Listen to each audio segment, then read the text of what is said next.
जय माता दी मित्रों माँ कालका एस्ट्रोलॉजी चैनल में आप सभी का हार्दिक स्वागत है। अगर आपने चैनल को सब्सक्राइब नहीं किया है तो चैनल को सब्सक्राइब करें और बेल आइकन को प्रेस करें ताकि आप हमारी लेटेस्ट वीडियो को देख सकें। मित्रों, हमने कुछ समय पहले एक पोस्ट डाली थी और उससे पहले हमने एक वीडियो बनाई थी प्रेम विवाह विषय पर। तो उस समय हमने प्रेम विवाह के नियम भी बताए थे, साथ ही कुछ उदाहरण की सहायता से हमने आपको इसके बारे में पूर्ण रूप से समझाया था, जानकारी दी थी। और उसके बाद हमने एक प्रेम विवाह विषय पर एक पोस्ट डाली थी कि हमने ये कहा था कि जो भी दर्शक जो हैं जिनके प्रेम विवाह के मतलब जो चाहते हैं और उनके प्रेमी प्रेमिका जो हैं वे अपनी कुंडली डाल सकते हैं। तो उसमें हमारे पास कुछ कुंडली आई थी। आज हम जो है उन्हीं का ही विश्लेषण करेंगे कि प्रेम विवाह के योग हैं अथवा नहीं है। आइए देखते हैं। सबसे पहले हम आपको बता देना चाहते हैं कि ये जो कुंडली है, अब ये जो है सौम्या भारद्वाज इनकी आईडी से आई है, जिसमें बॉय की आई है, गर्ल की आई है कुंडली। ये लड़के की है, ये लड़की की है। तो अब हम इसमें देखेंगे कि क्या प्रेम विवाह संभव होगा अथवा नहीं। तो सबसे पहले तो हम यही देखते हैं कि इनकी कुंडली के अंतर्गत इन्होंने देखिए यहाँ पे शुक्र केतु एक साथ है और 12वें भाव के अंतर्गत है, जो कि प्रेम कराते हैं व्यक्ति को। साथ ही पंचम भाव के स्वामी मंगल जो बनते हैं लगन से संबंध बनाकर, ये भी प्रेम कराने वाले होते हैं। तो ये तो पता लग गया कि लड़के की कुंडली में प्रेम के योग हैं। अब यहाँ पे लड़के की कुंडली में देखना होगा कि प्रेम विवाह के योग हैं अथवा नहीं। अगर इनकी कुंडली में प्रेम विवाह के योग नहीं होंगे तो क्या से इनका दोनों का जो विवाह होगा वो किस प्रकार से होगा। तो अब यहाँ पर हमने देखा कि प्रेम विवाह के लिए हमने बताया ही था, विवाह के लिए सप्तम भाव और प्रेम के लिए जो होता है पंचम भाव। तो इन दोनों के स्वामी का ही, क्योंकि इन दोनों के स्वामी ही उस विवाह को कराने वाले होंगे, तो यहाँ पे उनका संबंध आपको यहाँ पर देखना होगा लगन कुंडली के अंतर्गत, नवांश के अंतर्गत। कितनी बार हो सकता है कि आपको लगन के अंतर्गत ना मिले लेकिन नवांश में मिल जाए। तो हमने देखा लगन कुंडली के पंचमेश मंगल बनते हैं, 1 नंबर मेष राशि मंगल बने स्वामी, और सप्तम भाव के स्वामी 3 नंबर मिथुन राशि और बुध बनते हैं। तो मंगल और बुध को आपने कुंडली के अंतर्गत देखा कि भाई मंगल तो यहां पर बैठे हुए हैं कुंडली में लगन के अंतर्गत, और बुध जो है यहां पर बैठे हुए हैं कुंडली के अंतर्गत लाभ भाव के अंतर्गत। अब इन दोनों का आपस में देखिए संबंध ऐसे तो नहीं बना कि मंगल और बुध का संबंध बन रहा हो, परंतु आप ये देखिए कि मंगल कौन है। मंगल कौन है? मंगल पंचम भाव जो कि आपका प्रेम का भाव है उसके स्वामी है। तो उन्होंने दृष्टि कहां डाल दी? उन्होंने दृष्टि डाल दी है सप्तम भाव पर। क्लियर हो गई थी बात। और जो सप्तम भाव के स्वामी है बुध, उन्होंने दृष्टि कहां डाल दी? उन्होंने पंचम भाव पर डाल दी। अर्थात ये जो पंचम भाव है, ये जो सप्तम भाव है, इन दोनों का आपस में संबंध बन गया, क्योंकि इनका संबंध होना जरूरी है। अब यहाँ पे जो नियम है वो तो उस वीडियो के अंतर्गत जो प्रेम विवाह से संबंधित वीडियो है उसमें बिल्कुल डिटेल में बताए गए हैं। तो उन नियमों को तो आप जो है प्लेलिस्ट में जाकर प्रेम विवाह वाली वीडियो चेक कर सकते हैं, नवांश से फलित में है, तो वहां पर आप आसानी से देख सकते हैं। अब देखिए ये तो हमने देखा लगन कुंडली के अंतर्गत। अब हमें नवांश में भी देखना है। अभी देखिए मंगल और बुध जो है लगन कुंडली के अंतर्गत जो है मंगल और बुध का संबंध नहीं बना, लेकिन क्या है पंचम भाव और सप्तम भाव का संबंध बन गया था। अब हमने देखा नवांश कुंडली के अंतर्गत, पहले मंगल और बुध को ही देखते हैं। तो मंगल तो यहां पर बैठे हुए हैं देखिए द्वितीय भाव में, और बुध जो है वो अष्टम में बैठे गए हैं। दोनों का संबंध बन गया, तो मंगल बुध का भी संबंध बन गया। साथ ही आप यहां पर भी देख सकते हैं, ये बहुत अधिक हो जाता है कि हाँ भाई विवाह हो गई, प्रेम विवाह होने की पूर्ण संभावना बन जाती है जब नवांश के पंचमेश और सप्तमेश का भी संबंध बन जाता है। तो यहां पर देखिए नवांश के पंचमेश शनि और सप्तमेश मंगल, शनि यहां पर बैठे हुए हैं और मंगल यहां पर बैठे हैं। शनि बुध के साथ बैठे हुए हैं जो कि लगन कुंडली के सप्तमेश हैं, और यहां पर मंगल भी बैठे हुए हैं। मतलब शनि मंगल का आपस में मतलब नवांश के सप्तमेश और पंचमेश का भी संबंध बन गया है। तो इस प्रकार से यहां पर यह लगता है कि इनका प्रेम विवाह हो जाएगा, बिल्कुल पूर्ण रूप से संभावना यहां पर बनती हुई दिखाई देती है। अब इसी के साथ ही हमें लड़की की देखनी होगी, क्योंकि ये प्रेमी प्रेमिका है तो दोनों की में यहाँ पर लड़की की भी देख लीजिए। अगर वहां पर भी प्रेम विवाह के पूर्ण रूप से योग बनते हैं तो दोनों का प्रेम विवाह होने की पूर्ण संभावना बन जाएगी। अब ये सफल रहेगा अथवा नहीं, ये यहाँ पर विषय नहीं है, सिर्फ यहाँ पर है प्रेम विवाह के योग की बात हो रही है। तो यहाँ पर अब हम देखते हैं कि लड़की की कुंडली के अंतर्गत अगर हम देखते हैं, यहाँ पर पंचम भाव के स्वामी गुरु बनते हैं, और उससे पहले आप ये देख लीजिए शुक्र और मंगल का जो एक आकर्षण योग जो है ये प्रेम कराता है। पहले प्रेम को देख लीजिए, शुक्र मंगल का आकर्षण योग ये प्रेम कराता ही है। अब यहां पर आपने देखा गुरु और शनि, क्योंकि पंचमेश कौन बनते हैं? 9 नंबर धनु राशि गुरु बनते हैं, और सप्तमेश 11 नंबर कुंभ राशि शनि बनते हैं। तो यहाँ पे गुरु और शनि को आपको देखना है। गुरु यहां पर बैठे हुए हैं, शनि यहां पर बैठे हुए हैं। आपने देखा शनि ने तीसरी दृष्टि कहां डाल दी है, यहां पर गुरु के ऊपर डाल दिया, अर्थात दोनों का संबंध यहां पर दिख रहा है। इसी के साथ अब हमने यही चीज नवांश में भी देखते हैं एक बार, गुरु और शनि का संबंध क्या नवांश के अंतर्गत है अथवा नहीं है। शनि यहां पर है, गुरु यहां पर है।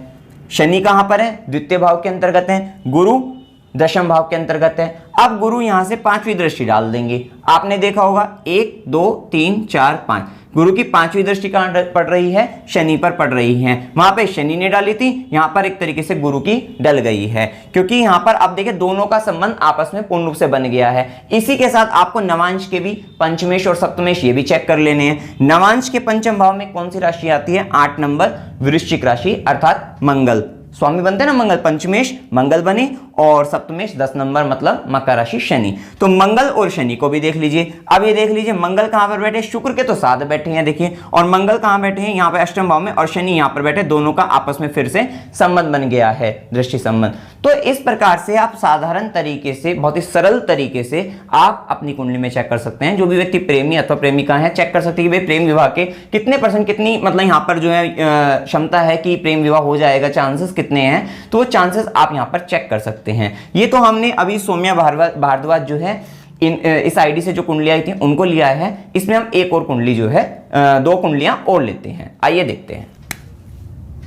एक और आईडी से आई थी कुंडली जो है विष्णु रोहित के नाम से, इसमें भी एक बॉय की है एक गर्ल की है। अब हम यहां पर भी देखते हैं कि क्या प्रेम विवाह होगा। तो सबसे पहले हम बॉय वाली देखते हैं, लड़के की देखते हैं। इसमें सबसे पहले यहां देखिए लगनगत शुक्र जो कि मीन राशि में मालव्य नामक योग बनाता है, जो कि प्रेम कराता है, जो कि प्रेम कराने वाला होता है व्यक्ति के जीवन में। अब यहां पर एक चीज देखते हैं हम कि क्या प्रेम विवाह होगा अथवा नहीं। इसके लिए देखिए पंचम भाव के स्वामी चंद्रमा बनते हैं और सप्तम भाव के स्वामी बुध बनते हैं। तो चंद्रमा और बुध का संबंध आप देखिए क्या बनता है। देखिए चंद्रमा यहां पर है केतु के साथ, पहले चंद्रमा को ग्रहण भी लगा हुआ है, और उसी के साथ बुध को भी अगर आप देखते हैं तो बुध यहां पर है, मतलब बुध लगन के अंतर्गत है। तो यहां पे चंद्रमा और बुध का आपस में कोई संबंध नहीं बन सकता, क्योंकि चंद्रमा की 7वीं दृष्टि यहां पर पड़ेगी, बुध की 7वीं दृष्टि यहां पर पड़ेगी, यहां पे से भी कोई संबंध नहीं बनता। या फिर अगर बुध यहां पर भी बैठ जाते तो उसका संबंध जो है पंचम भाव से बन जाता, परंतु इनमें आपस में भावों का भी संबंध जो है नहीं बना है। तो यहां पर पंचमेश और सप्तमेश का संबंध नहीं बना है। हो सकता है नहीं बनाए लगन कुंडली के अंतर्गत नवांश में बन जाए, ये देख लेते हैं। तो अब हम चंद्रमा और बुध का संबंध नवांश में चेक करते हैं, जो कि लगन कुंडली के पंचमेश और सप्तमेश हैं। तो देखिए नवांश में चंद्रमा यहां पर लगन के अंतर्गत बैठे हुए हैं, और बुध की अगर हम बात करते हैं, बुध जो है वो पंचम भाव में बैठे हुए हैं। तो यहां पर भी इनका आपस में अगर आप संबंध की बात करें तो नहीं है। लेकिन यहां पर एक चीज आप देख सकते हैं, यहां पर आप देख सकते हैं कि जो आपके सप्तम भाव के स्वामी हैं, जो आपके सप्तम भाव के स्वामी हैं बुध जो बनते हैं, वो कुंडली में नवांश में पंचम भाव में गए हैं, और जो आपके पंचम भाव के स्वामी चंद्रमा लगन में बैठकर यहां पे लगन में बैठकर सप्तम पर दृष्टि डाल रहे हैं। तो एक संबंध ये बन सकता है, परंतु ये बहुत अधिक प्रबल संबंध जिसे कहें वो नहीं है। यहां पर आप अगर देखते हैं तो इसी के साथ आप नवांश के भी देख लीजिए कि भाई नवांश के पंचमेश और सप्तमेश में संबंध है या नहीं। अभी तक आपने देखा होगा दोनों लगन कुंडली में भी नवांश में भी अभी तक पंचमेश और सप्तमेश का संबंध नहीं आया है। ये बात आप यहां पे नोट कर सकते हैं कि पंचमेश और सप्तमेश का संबंध नहीं आया है। चंद्रमा यहां है, बुध यहां है, संबंध नहीं बना है, भावों से संबंध है लेकिन आपस में संबंध नहीं बना है। अब यहां पर हम देखते हैं कि यहां पे पंचम भाव के स्वामी नवांश के अंतर्गत पंचमेश शनि बनते हैं, मकर राशि है, शनि बनते हैं, और सप्तमेश 12 नंबर मीन राशि है, तो गुरु बनते हैं, शनि और गुरु बनते हैं। अब यहां पे शनि और गुरु को अगर आप देखते हैं तो शनि यहां पर है, गुरु यहां पर है, कोई संबंध बनेगा? देखिए शनि की तीसरी दृष्टि होती है जो कि यहां पर पड़ेगी, नहीं होने वाला। 7वीं दृष्टि यहां पर पड़ेगी, और 10वीं दृष्टि की बात करें वो यहां पर पड़ेगी। तो यहां पे शनि से संबंध नहीं बना। भाई शनि और गुरु का संबंध अगर आपस में बन जाए, गुरु के कारण भी, गुरु की 7वीं तो यहां पर ही पड़ रही है, 9वीं यहां पर पड़ रही है, 5वीं यहां पर पड़ रही है, अर्थात शनि पर यहां पे भी मतलब कोई संबंध शनि और गुरु में भी नहीं बना है। तो यहां पर हम बहुत कम चांसेस ही कहेंगे प्रेम विवाह के इनके लिए। अब यही स्थिति अब इनकी प्रेमिका की में भी देखते हैं कि भाई उनकी में क्या स्थिति है। हो सकता है यहाँ पे थोड़ा कम योग है, वहां पे प्रबल योग बन जाए जिसके कारण प्रेम विवाह हो जाए। चलिए देखते हैं। अब यहां पर अगर आप देखते हैं तो पहले प्रेम के बारे में बात करते हैं। तो पंचम भाव में बैठा शुक्र जो है मीन राशि के अंतर्गत है, तो ये अपने आप में प्रेम कराने वाला होता है। उसके साथ केतु भी बैठा हुआ है, मतलब कि उसके प्रभाव को और अधिक बढ़ाने वाला होगा। अब यहां पर आपने देखा कि पंचम भाव के स्वामी गुरु बनते हैं और सप्तम भाव के स्वामी शुक्र बनते हैं। तो गुरु और शुक्र का संबंध देखिए, गुरु यहां पर बैठे हुए हैं, शुक्र यहां पर बैठे हुए हैं। शुक्र की तो एक दृष्टि है, सातवीं दृष्टि से यहां पर डाल देंगे, तो ना तो गुरु और शुक्र का संबंध, क्योंकि गुरु की पांचवी यहां पर पड़ेगी, सातवीं यहां पर पड़ेगी, नवीं यहां पर पड़ेगी दशम भाव पर, तो गुरु और शुक्र में यहां पर भी कोई संबंध नहीं बना है। उसके साथ ही आप यहां पर इतना देख सकते हैं कि भाई सप्तम भाव और पंचम भाव में एक संबंध यही है कि यहां पे सप्तम भाव का स्वामी शुक्र जो है पंचम में गया हुआ है। तो यहां पर भी आप यही कहेंगे बहुत कम चांसेस हैं, चांसेस ना के बराबर तो नहीं कहा जाएगा, यहां पर चांसेस हैं लेकिन बहुत ही कम चांसेस हैं। उसी के साथ आप नवांश को भी चेक कर लेते हैं। देखिए नवांश में देख लीजिए पहले गुरु और शुक्र का संबंध, जो कि जन्म कुंडली के पंचमेश और सप्तमेश है, गुरु और शुक्र। तो यहां पर कुंडली में गुरु तो 12वें घर में बैठे हुए हैं, उनके साथ भी राहु बैठे हैं, देखिए गुरु 12वें में है। और शुक्र की अगर आप बात करते हैं तो शुक्र तीसरे भाव में है। यहां से गुरु की कोई दृष्टि नहीं पड़ने वाली भाई कि भाई संबंध बन जाए, और शुक्र का तो बात ही नहीं बनती क्योंकि शुक्र की 7वीं दृष्टि होती है जो कि भाग्य भाव पर ही पड़ेगी।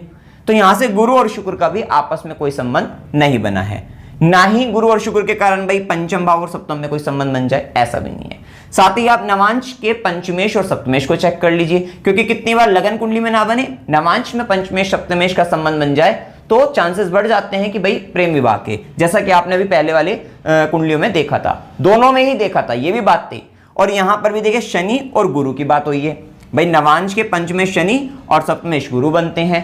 तो अब शनि कहां पर है, शनि यहां पर बैठे हुए हैं, गुरु यहां पर बैठे हुए हैं, कोई दृष्टि संबंध, कोई आपस में संबंध नहीं बनेगा, शनि का भी नहीं, गुरु का भी नहीं। और यहां तक कि शनि भी ऐसा नहीं है कि भाई यहां पर गुरु के घर को देख रहा होता, मतलब कि सप्तम भाव को देख रहा होता, ऐसा भी नहीं है। और गुरु भी ऐसा नहीं है कि भाई पंचम भाव को देख ले, तो भावों के साथ भी संबंध नहीं बनाया है।